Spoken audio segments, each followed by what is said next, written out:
जी नमस्कार, स्वागत है आप सभी का स्टडी ऐप के यूट्यूब चैनल पर और मैं हूं सुजीत वर्मा। इस वीडियो में हम पढ़ेंगे ज्योग्राफी भूगोल क्लास 6 का है प्रैक्टिस सेट 2 अभ्यास 2 अभ्यास 1। यदि आपने नहीं देखा है तो इसका लिंक मैं डिस्क्रिप्शन बॉक्स में दे दूंगा, आप देख लीजिएगा। तो चलिए स्टार्ट करते हैं आज का प्रैक्टिस नंबर 2 भूगोल एनसीईआरटी बुक का। ये अभ्यास 2 क्लास 6 का है, सीटेट 2020 के लिए इम्पोर्टेंट है और इसका समरी भी मैंने करवा रखा है। यदि आपने नहीं देखा होगा तो देख लीजिएगा, उसका भी लिंक मैं दे दूंगा। तो चलिए स्टार्ट करते हैं।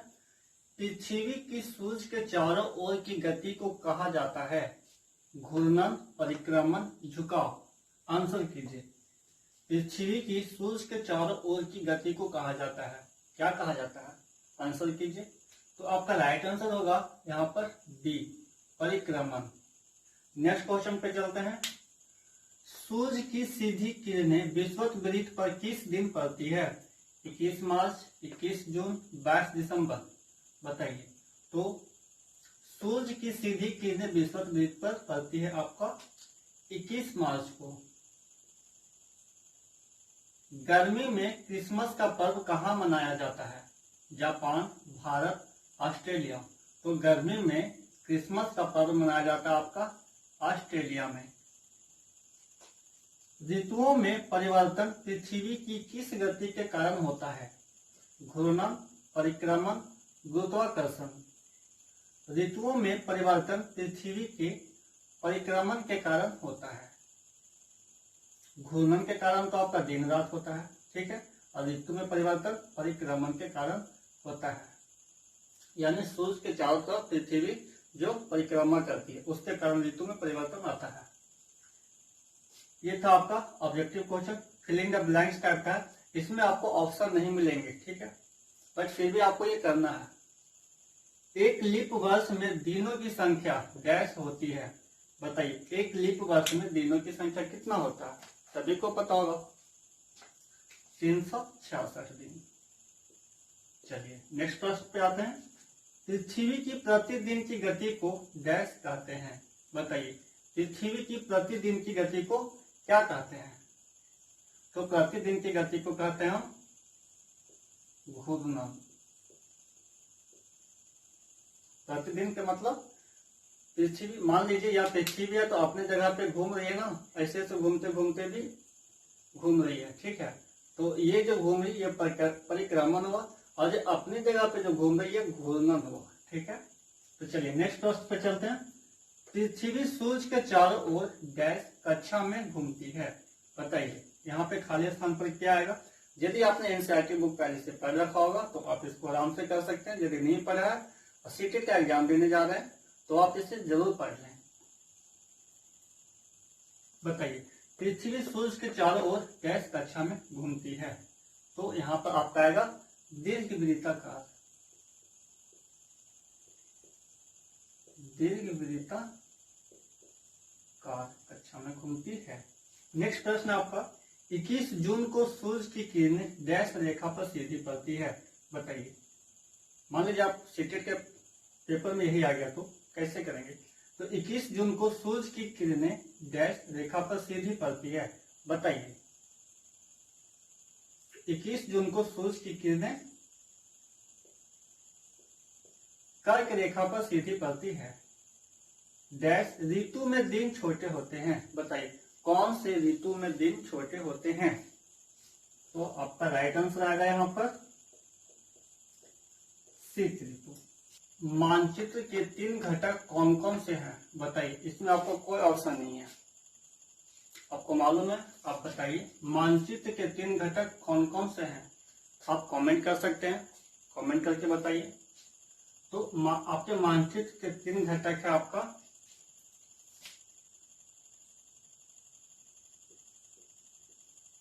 दूरी,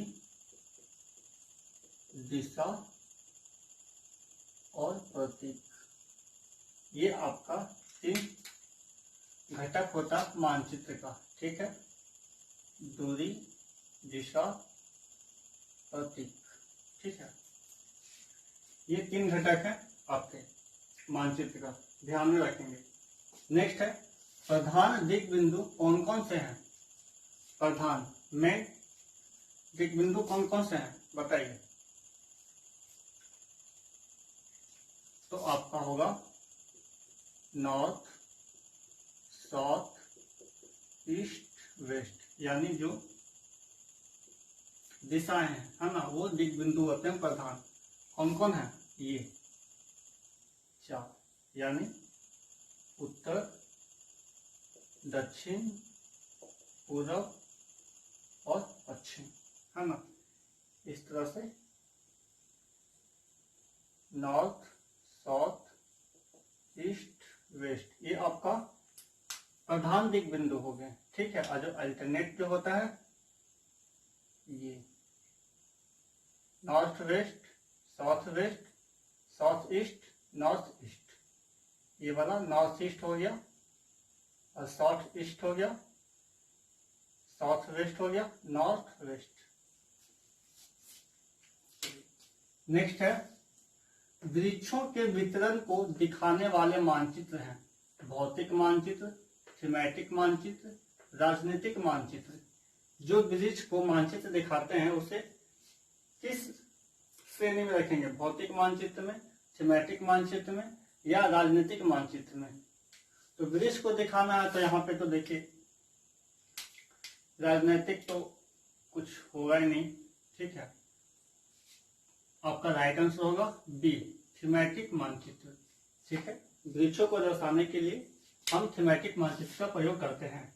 नीले रंग का इस्तेमाल किसे दिखाने में किया जाता है, ये तो लड्डू सा सवाल है, तो आपका हो जाएगा जलाशयों का। दिक् सूचक का उपयोग किया जाता है प्रतीकों को दिखाने के लिए, दूरी मापने के लिए, मुख्य दिशा का पता लगाने के लिए। दिक् सूचक का किस लिए उपयोग किया जाता है, तो आपका मुख्य दिशा का पता लगाने के लिए। और नेक्स्ट है पैमाना आवश्यक है मानचित्र के लिए, रेखा चित्र के लिए, प्रतीकों के लिए। बताइए पैमाना किस लिए आवश्यक है, तो पैमाना आपका आवश्यक है मानचित्र के लिए। क्वेश्चन नंबर 16, विश्व में सर्वाधिक वर्षा वाला क्षेत्र कौन सा है।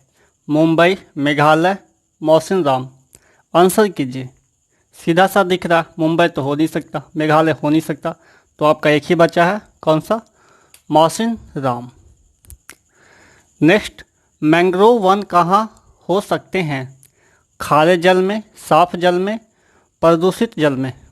तो मैंग्रोव वन कहाँ हो सकते हैं, साफ जल में होगा नहीं, प्रदूषित जल में होगा नहीं, कहाँ होगा आपका, खारे जल में। नेक्स्ट क्वेश्चन है 18 नंबर, महोगनी एवं रोजवुड वृक्ष पाए जाते हैं मैंग्रोव वन में, उष्णकटिबंधीय पतझड़ वन में, उष्णकटिबंधीय सदाबहार वन में। बताइए 18 का आंसर करें।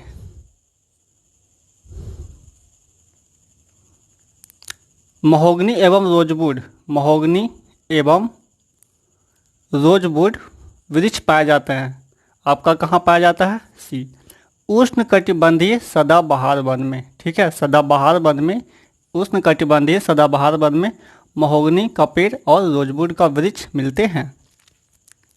जंगली बकरी तथा हिम तेंदुए कहाँ पाए जाते हैं।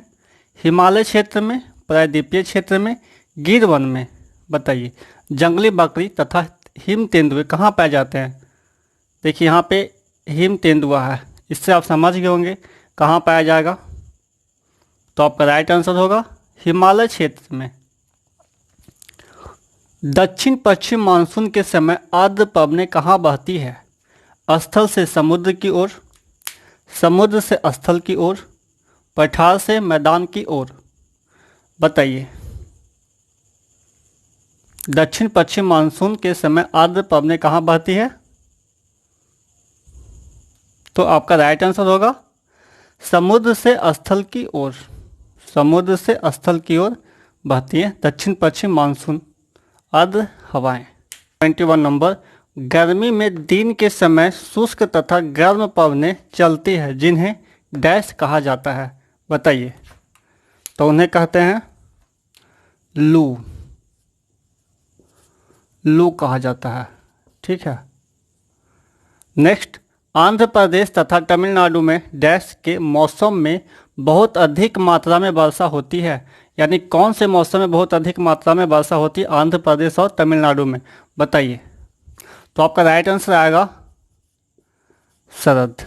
शरद के मौसम में आंध्र प्रदेश तथा तमिलनाडु में बहुत अधिक मात्रा में वर्षा होती है। नेक्स्ट प्रश्न, गुजरात के डैश वन डैश का निवास है, बताइए।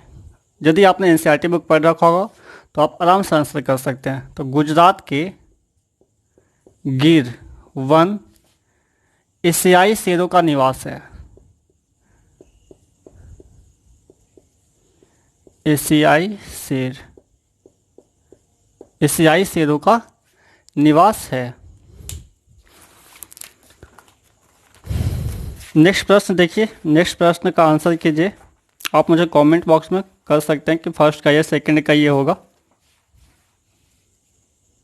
चलिए, डैश मैंग्रोव वन की प्रजाति है। मैंग्रोव कौन सा वन की प्रजाति है? तो इसका राइट आंसर होगा सुंदरी।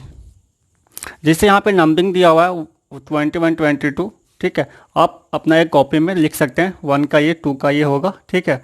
बाद में फिर आंसर आप मिला लीजिएगा अपना करने के बाद, और आप मुझे कमेंट भी कर सकते हैं। चलिए, ये हो गया। यहाँ देखिए 25, ये 25 होगा। 25 नंबर, डैश को मानसून वन भी कहा जाता है।